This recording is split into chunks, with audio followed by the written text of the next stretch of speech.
Aloha and welcome everyone to another episode of From Anxiety to Clarity. I'm Beth-Ann Kozlovich from Sutter Health Kahi, Mohala, and this program is brought to you by my colleague Trisha Kajimura and me, and our very, very good friends at Brain Gain Hawaii, especially Evan Leong and Koko Leong, who always engineers for us.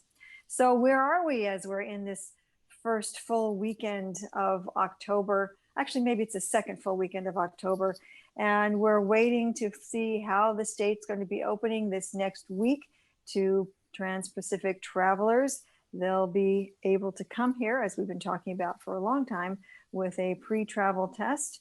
And that's will have to be done 72 hours before the last leg of their journey to Hawaii. That'll be the caveat that we really haven't heard before. And we'll see how that goes. The business community certainly is anticipating that. Of course, the tourism community has been wanting this for a very long time, but everyone is deeply concerned about our health and well-being and what this means as we go forward. And as we all need to continue to take matters into our own hands and mask and distance and be very careful about the people that we're around. The same things we've heard for a very long time, but now it will become even more crucial to do that as we will be welcoming visitors.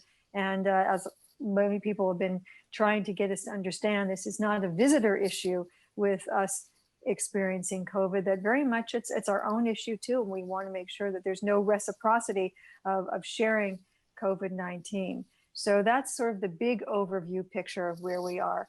But what we've been doing during the series, as you know, is taking a real look at how COVID-19 is affecting our community from a mental health perspective. And certainly a group that has been marginalized in a great way for a very long time have been homeless youth. Those between, say, 18 and 24 who are out there on the streets, are fending for themselves with very little support. But one of the supports they do have is an organization called RISE, which stands for Residential Youth Services and Empowerment. And today we're going to talk with RISE Executive Director Carla Houser and check in and see how our homeless youth are faring as we are all coping with the pandemic. Carla, good to talk to you again. Thank you, Beth-Ann. Thank you so much for having me. It's really an honor to be here and talk about the experiences of our young people. So thanks. Well, and thank you for giving up a morning to be able to do this with us. I know we do these living room to living room conversations on the weekends, and then we upload them so that people can hear what's going on at the moment. And having been very concerned about our homeless youth for a very long time, and the fact that we don't really have great, accurate numbers about them, despite the point in time campaign that happens every single year in January. That count comes up with numbers, but as you know, I've heard for a very, very long time as a journalist, these numbers are not terribly accurate. A lot of youth know where they can simply sequester themselves so that they aren't part of it and don't choose to be. But that doesn't mean that they're not there, and you know that they're not there. So what have you been seeing over the last many months as we've been all countering the effects of COVID-19 and trying to stay healthy and well? Yeah, I mean, I think it's really important to touch on what you said about how homeless youth really lay low under the radar. In some ways, a lot of what we're experiencing right now with this pandemic is not new for young people that are experiencing homelessness.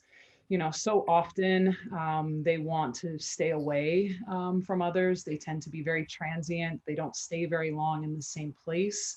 Oftentimes they are trying to stay away from law enforcement and people of authority, whether it's because they've been on the run for so long, or they're just trying to stay safe in a way. And so keeping distance from others, being kind of isolated is unfortunately very much the norm for many of these young people living on the streets.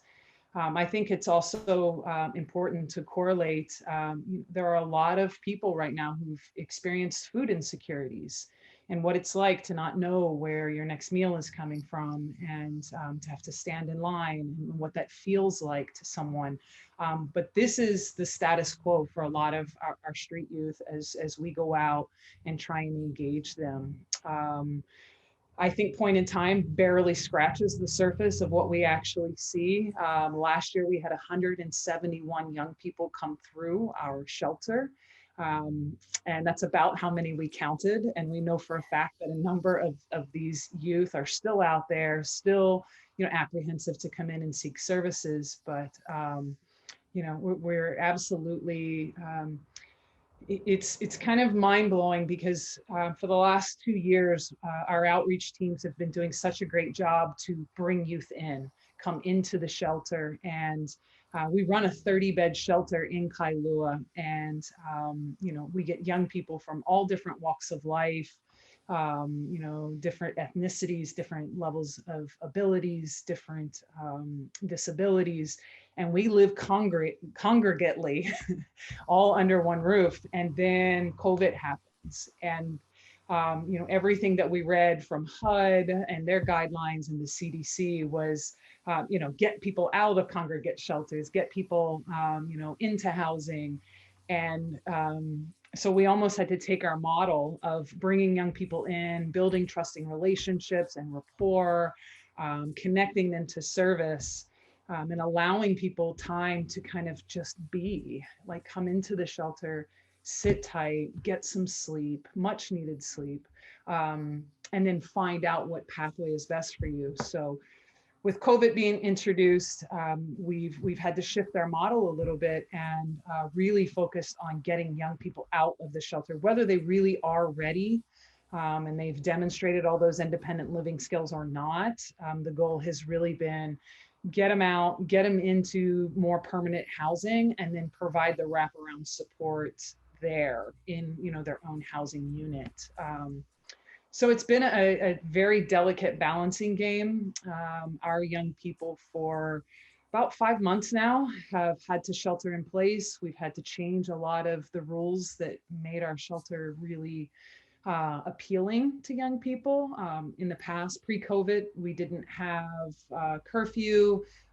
We really allowed a lot of flexibility for our young people to be able to come in and stay as they kind of built up that trusting relationship with us. And so now with shelter in place orders and this mindset that we really have to try and protect some of our most vulnerable that are in the shelter. We have young people with developmental disabilities who can't really comprehend a lot of what's going on right now. We have young people that are immune compromised. And so really trying to find that balance of how do we keep the young people that are in our shelter safe, and at the same time be able to, address the needs of someone who maybe isn't quite ready yet for housing. So. Carla, a lot of this that, you and I have talked about many years prior, this hasn't changed a whole lot in terms of how youth are regarded. I mean, specifically, homeless youth, street youth are regarded. And when you say things like, we have youth with disabilities, we have youth who are immune compromised, we have kids who are out there for a variety of reasons.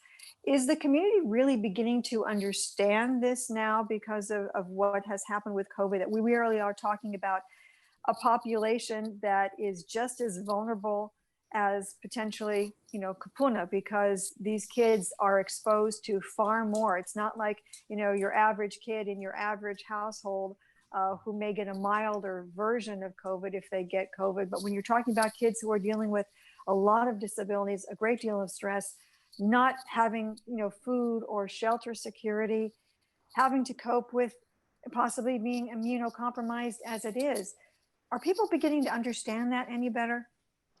I hope so. And I hope that as staff and as leaders within our organization, we're not only getting the message out about, hey, look, 47% of the young people who came to RISE last year had a diagnosis of either, mental health, substance use disorder, developmental disabilities. So, these aren't just, quote unquote, punk kids that don't want to follow rules. These are young people, right? Exactly. That haven't fit into a box.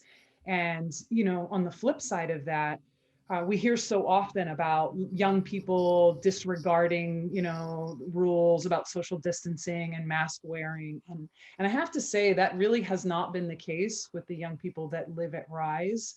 Um, and I think that really starts with our staff modeling a lot of, how to keep each other safe and why mask wearing is important.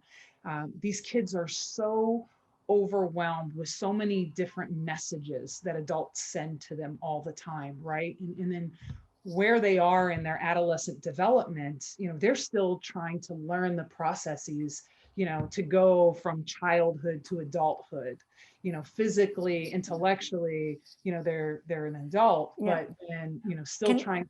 Mhm. Yeah, I want to, forgive me for interrupting you, but I want No, to stop you right there because I think that's a very important point.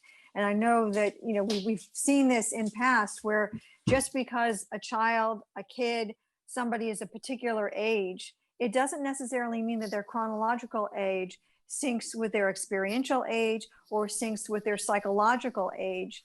And all of those things together create that person, and the rest of us only see the shell but not really what's happening inside, and trying to get that message out that just because a kid may be 18 and quote unquote an adult doesn't mean that that child really has become an adult, and maybe in some ways highly advanced in what their experiential age may be, but very much dealing with the emotions of someone who may be 12 or 15, that all that package hasn't quite come together, because that's still a time in a normal way where a kid would be putting together how he or she fits into the world anyway, let alone having the experience of being homeless, immunocompromised, having a disability, having substance use a part of their lives, having mental illness as part of their lives, or combinations or any of those things. And I'm just concerned that as we talk about this, that message seems not to be out there in the world in the way, and the fact that you said before that you hope that people have different ideas about this also tells me that perhaps they really don't. And I'm wondering how it is that you see a path forward to be able to change some of those perceptions of who these kids really are and what they really need. And if we can just talk a little bit about that now, what do you see going forward? That's a great question. And I think that what we've been able to do to really start to highlight who these young people are, this is really the first time that we've opened our books to state, city, and county, even on the federal level, to basically, show the data of like, here's the young people that, are falling out of systems, that are falling through cracks, whether it's through, child and adolescent mental health, whether it's, holes in our foster care system, or, we see an increasing number of children who are experiencing trafficking and exploitation, and every one of these kids continue to kind of fall through gaps. And really it's our mission is to be able to catch some of these young people and stand on the pulpit and be able to say, this is what we need. And we have started to foster some amazing relationships with our health plans through coordinated community services for young people that really are going to need a lifetime of care and support, being able to connect them now at 18, 19 years old with that wraparound support, as opposed to waiting, until they're in their 30s, right? And so starting now with, their psychiatric med management, starting now with starting to heal the trauma, and, kind of looking at the resiliency. The resiliency of young people does not get enough credit. We're even talking about that right now in our coordinated entry system, trying to decide what youth are eligible to receive a housing voucher. And so much of what we look at with homeless folks is, how vulnerable are they?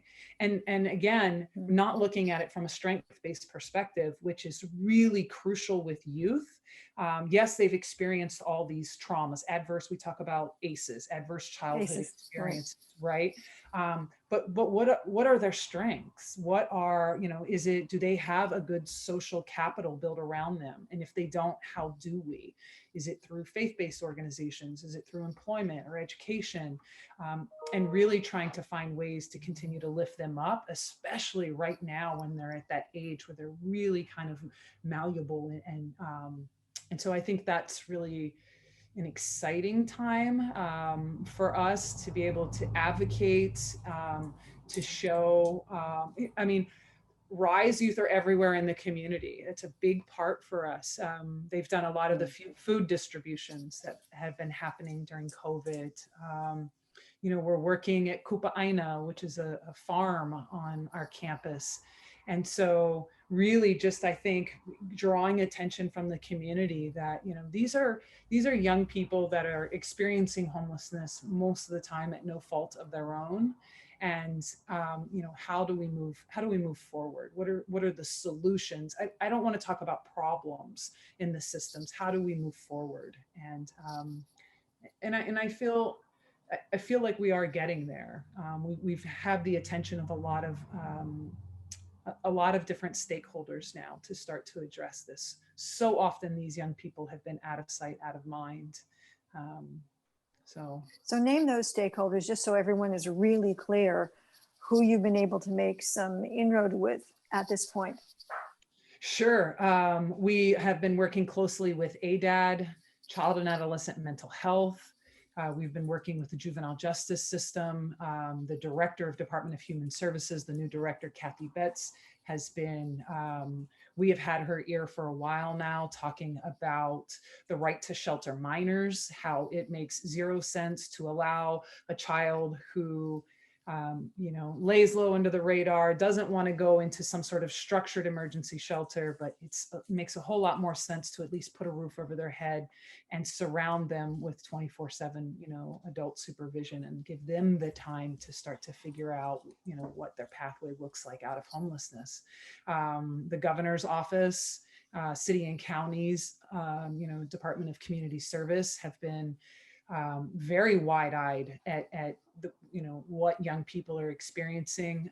We partnered with Alea Bridge and City and County, and we've opened up the Holly Eva project, which we're really excited about. And again, being able to provide affordable housing options for young people where they can go and have the time to, figure out their path and what it is that they want to do in their life. Do you have any private individuals who are working with you to help shelter some of these youth who need some guidance and who may be at lower levels of risk? Has there been any sort of outreach in that way, sort of a post-foster home? We have talked about that, and recently there was some federal funding that came down through the homeless. Through HUD. It was for the Youth Homeless Demonstration Project. And one of the buckets that we could apply for was a program that's been very, very successful on the mainline called Host Homes. Yes. I think most of the providers here on Oahu were a little, shy to apply for that. And it's not a bucket that folks went for. But it is something that we're talking about on a national level. Point Source Youth has been offering some technical assistance for us in how we could create more affordable housing, short-term options. When City and County put in the mandate and they eliminated vacation rentals, that took a chunk out of a lot of people's, income that was coming in. They didn't want to commit to long-term rentals. So it's something that we are starting to explore, renting, a room from someone, having a host home, parents be someone that can provide guidance and support to a young person while being able to have some income coming in. So, we are just constantly looking outside of the box for those non-traditional types of housing. When I first jumped into this, the only real option was a housing subsidy for a studio apartment. And as yes, I remember that. Yeah, $14 an hour full time is what you need to make to survive in Hawaii. And most of our young people are in their current state are undereducated, underemployed. So it's not a reality. So what is, and how do we find those solutions? So we're starting to look at more shared housing, getting multiple youth together to rent a house, with wraparound support, with staff, on campus 40 hours a week. And so far that model has been really successful for us, because again, why are we creating something outside of the box, which most of us, when we were adolescents, our first step outside the home wasn't to go rent an apartment by yourself, for $1,200 a month. It's just, that's No, it not was the a reality. dorm, most likely for kids who went to Exactly. college, or if you didn't, you shared and you got a job. Exactly. Exactly. And so why we've created these housing pathways that are outside the norm, for homeless youth. So we're going to turn that upside down a little bit, and look for, alternative ways to help our young people be successful.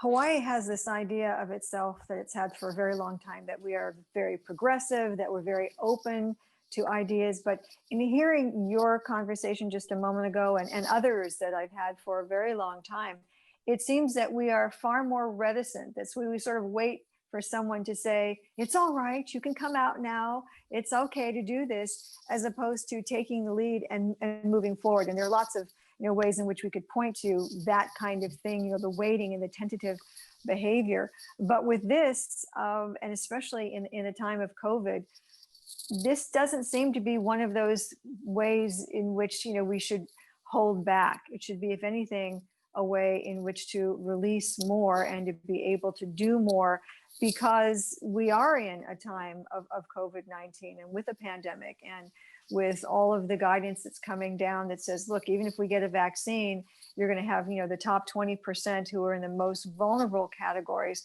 who will be vaccinated. Maybe that will include our homeless youth.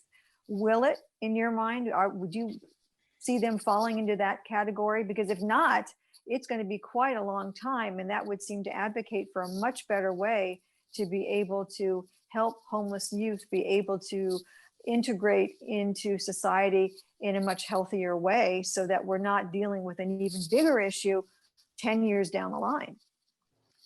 Yeah. And, even taking a step back from that, we in our congregate shelter, we had a COVID scare a few weeks ago. And I'm not sure if you've experienced what a COVID, the nasal swab is, and it's not fun. And we've worked really hard to build these trusting relationships with our young people. And then when we had to go in lockdown in our shelter, and every young person had to get multiple COVID tests, we started running into the risk that, these kids are going to stop telling us when they're symptomatic. Because if they have symptoms, they think the next things they're going to get their brain poked is the next step in this.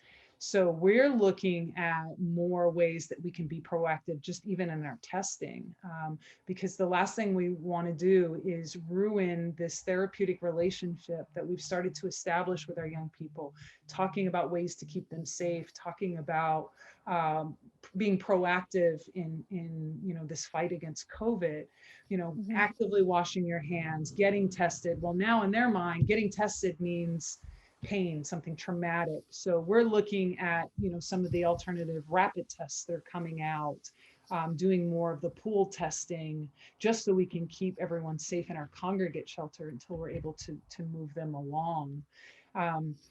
But so much of it is, going back again to so much of the misinformation that young people, it just depends on who they follow on TikTok, or who their Instagram, whether or not they believe what's happening. And we're fortunate right now, most of our young people think Josh Green is pretty cool. He did a visit to our shelter a few months ago, so they follow him. They're really into, his daily reports. But, for us, it's just get so much of what these young people are about is, they're so compassionate. They want to bring others along. More and more of our referrals are coming from our young people. So trying to get that mindset that you're protectors, you're using your powers for good in this community, is, we're just trying to keep that same mantra going for our young people.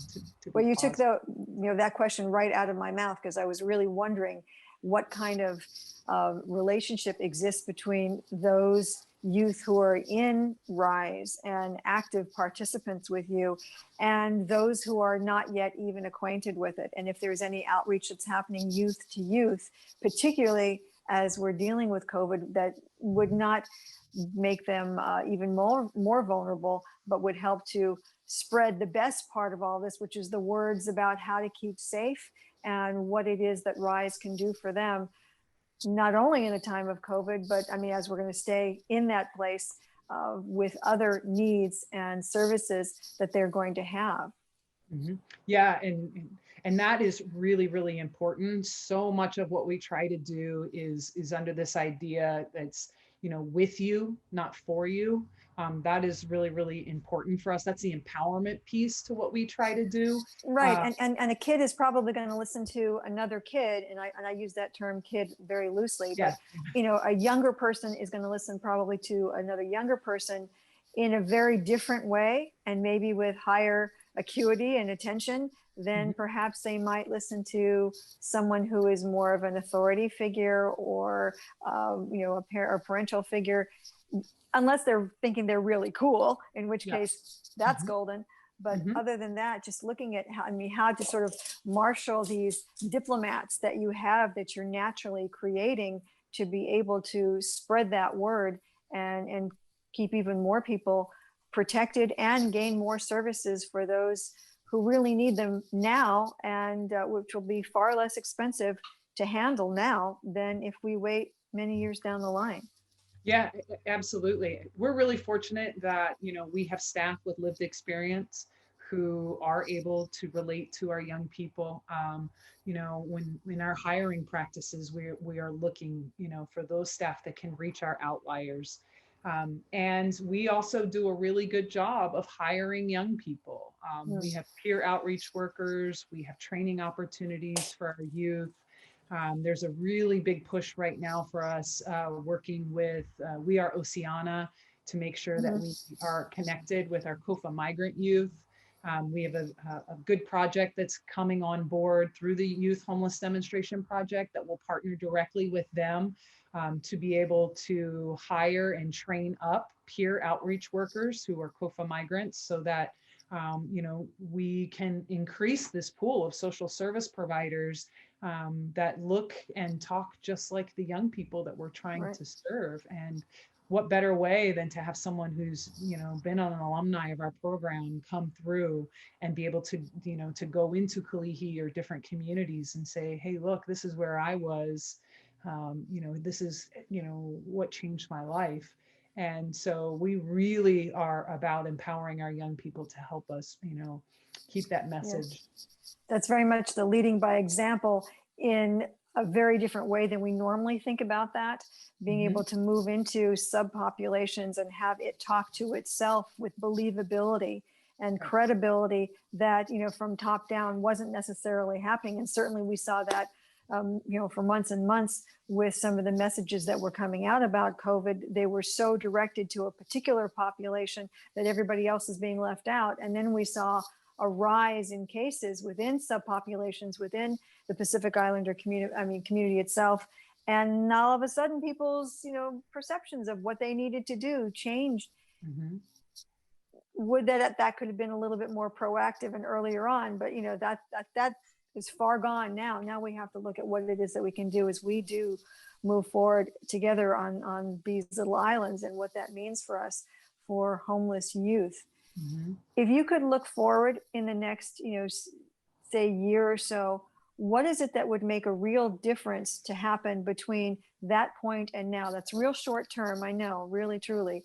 But what is it that would really make a difference for, you know, the mental health, for the vulnerability of the kids that you serve, the young people that you serve from, you know, 18 to 24, those really, really difficult years of transition in the normal way, but let alone with everything else coming at the kids who you serve? Yeah, you know, I don't know that. I think a year from now, we're really going to be hitting the peak of where we are with youth homelessness. I don't think we've even started to scratch the surface. when we look at, I believe it was a month or two ago, public housing started really cracking down on who was staying there. You know, if you weren't on the lease, you weren't allowed to be there. Right. That sent a whole lot of 18 to 24-year-olds out to the streets. And even though we have a rent moratorium right now, we are starting to see young people being evicted. We have a higher rate of young people sleeping in cars right now. You know, finding different parking lots, finding different places, because again, you know, low socioeconomic young people are the ones that are going to get hit with all of this first and foremost. So for me, it's really about continuing to strengthen families, because that is a legitimate pathway for our young people. You know, like it or not, communal living is part of our culture here in Hawaii if we're going to be able to afford to live here. So if there have been, you know, past, you know, abuses and trauma, like how do we help heal the family as a whole to move past it, and really start to heal. I think, you know, so many of our young people, when we look at it, you know, so many of our youth have had parents that have been incarcerated or parents that have substance use, you know, issues. So again, trying to really strengthen that family so our youth, you know, can, you know, have continuity in their life, really. And then, you know, my hope is that we can continue to build on more of these outside of the box housing resources for young people. And so, you know, I'd love to be sunshine and rainbows and think, oh, a year from now, we're going to have it all figured out. But No, and honestly, Carla, that's not why I asked you that question. I asked you specifically to elicit an answer that you just gave, that you don't think it's going to be sunshine and rainbows. In fact, we're probably just going to be hitting what a lot of us are terming the mental health wave. Yeah. And that has a whole lot of ramifications for the young people that you serve. But it also means that right now, if we can get that message out there more fully, that people can start to prepare for it in a much better way than, say, we prepared for disseminating messages about COVID and left out communities. Mm-hmm. So really, I think there's and this is just my opinion, but it's a time where we can choose to get some of those messages out a little bit better than we did before, to learn the lessons of just a few months ago, so that when this mental health wave starts to hit, and it's going to hit lots of kids, not just kids who are on the street, not kids just who are, you know, 18 to 24, but all kinds of people, adults too, because, you know, we've never had any experience with prolonged remote work, prolonged remote school, kids potentially fearing going back to school, kids fearing social interaction,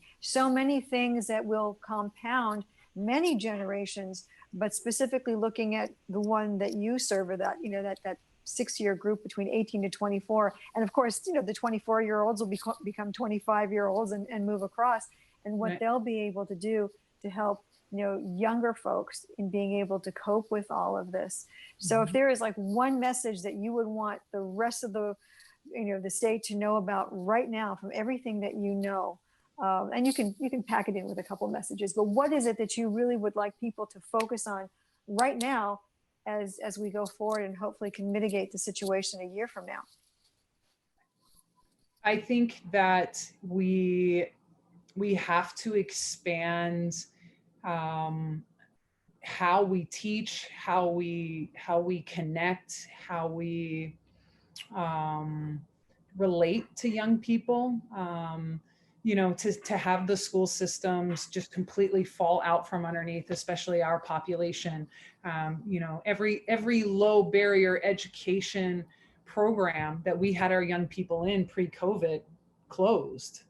And we know that this virus is now going to be part of our lives. And so how do we not allow that to be interrupted in such a way that it has been?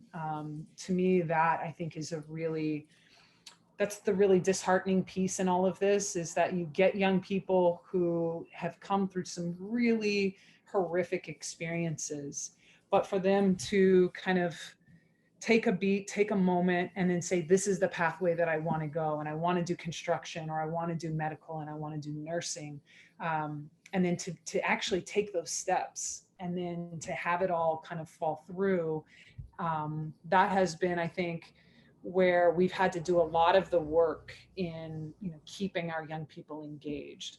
And so continuous to find, I'd love to hear that KCC is now doing, new classes to help people learn new skills and new, so, I definitely think that's a great pathway to go. And for me, I think I love hearing about the new, the youth commission that's coming on board for the state. I love what Partners in Care has done with the Oahu Youth Action Board. Within our continuum of care of all of the homeless service providers, to have a youth voice has been really incredible. And to hear them that, these young people, one of their biggest issues is that, they were system kids, and their greatest frustration was they'd have a case manager that they really liked, and that case manager would be gone in a month.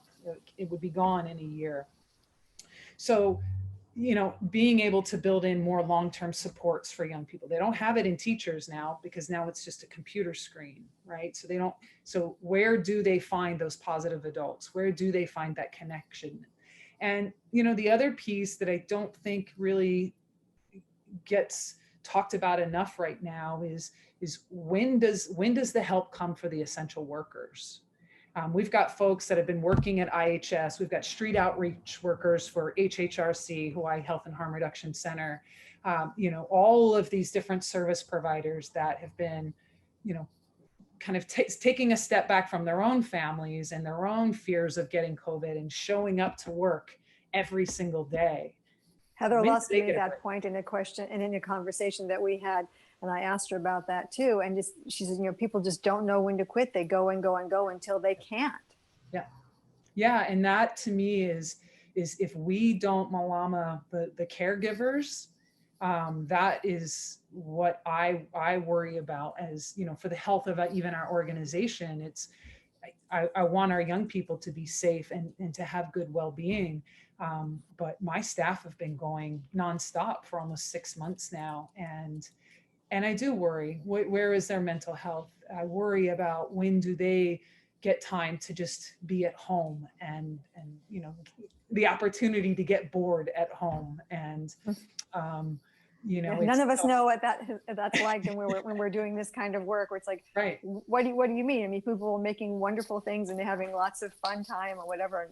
And there's a whole bunch of people who don't even know what that's like, because they're so busy. They're putting in 12, 14-hour days all the time, including weekends, always on call. Right. And we don't really talk enough about them. People think about that in terms of a hospital worker, but there's so many others who are doing that in the very, very same way. So yeah, I hope we can get some help for them too.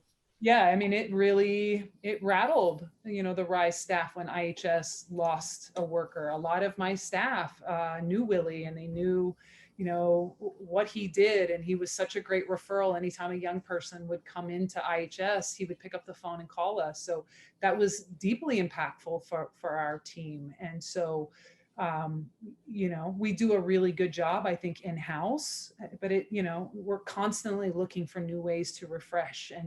And one thing that I would definitely like to see is making sure that funders hold agencies accountable and make sure that we're paying living wages for these essential workers. I think that is really important going forward, because the last thing that we can afford to have is a lack of essential workers willing to show up to do the work.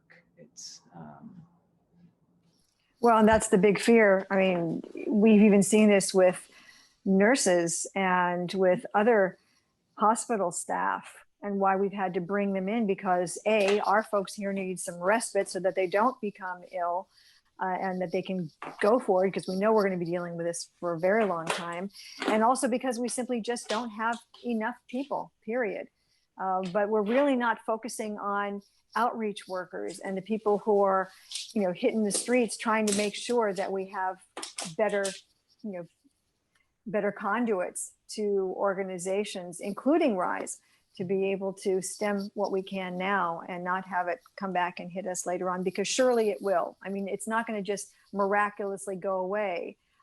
as some people thought years ago when they were only counting maybe 5,000 or so people who were homeless, and they said don't worry about it. I remember asking that question when I was just an intern at public radio, and the response I got was yeah, we're taking care of, not an issue. Well, we see what a non-issue it has become, and this is in the very same way unless we really take care of this now. Yeah. And I'm glad you are, and I'm glad you're doing all the great work that you've been doing with RISE for a very long time now. Yeah. Well, thank you. Attributed Is there anything? What? Oh no, I'm very, very fortunate to surround myself with just an amazing collective of people who love the work, who love, seeing these young people, grow into these amazing human beings. And so very, very fortunate. So as we're heading into the last part of our conversation this morning, what is it that you think we really need to know going forward? And I'm just really glad that you're there to be doing so much of this work. Are there things that you want to tell us before we say goodbye today? Yeah, I thank you for that opportunity. None of this, there isn't a playbook for this pandemic. And I think what so often we give credit to a lot of the nurses and the doctors. And I think it's really important to highlight the work of the essential workers, the street outreach workers, the shelter workers, the folks that show up every day. I have staff that have children the same age as RISE residents, and yet they're able to compartmentalize. They keep their families safe at home. They make sure that they are as safe as possible, and then they come into the shelter and they work very long hours, and they work to disinfect and clean and keep folks safe. So I worry about them. I worry about the mental health of the frontline workers who show up every day. And I think it's important going forward to make sure that they are part of the conversation, making sure that funders fund projects that support them also to have a living wage. This work isn't easy, and I think making sure that we take care of those folks as well is really essential. Especially since these are the folks that we don't normally see out there in the public sphere being talked about as being frontline workers, except for maybe, parenthetically. Most people think about frontline workers are people who are in hospitals, and all true. And the fact that we've needed nurses to be brought into the state, we've needed other staff to be brought into the state, but we haven't really been talking enough. I think you made that point really well about the frontline workers who are really out there on the street, the outreach workers, those who are doing such essential work that will hopefully keep us from seeing this part of the situation bloom in the future. And thank you so much for just being willing to talk this morning, and we'll talk again. And Okay. Even my puppy says thank you. Yeah. And for those of you joining us from Anxiety to Clarity, this episode, if you would like to see a particular conversation for another episode, let me know. My email is kozlovb, that's K-O-Z as in zebra, L-O-V as in Victor, B as in boy, @sutterhealth.org. And I'll be happy to get you an answer. If you have a question, you can use that same email, and we'll make sure we get you an answer to a question if you've got one. Otherwise, we will see you next time from Anxiety to Clarity. I'm Beth-Ann Kozlovich. Aloha.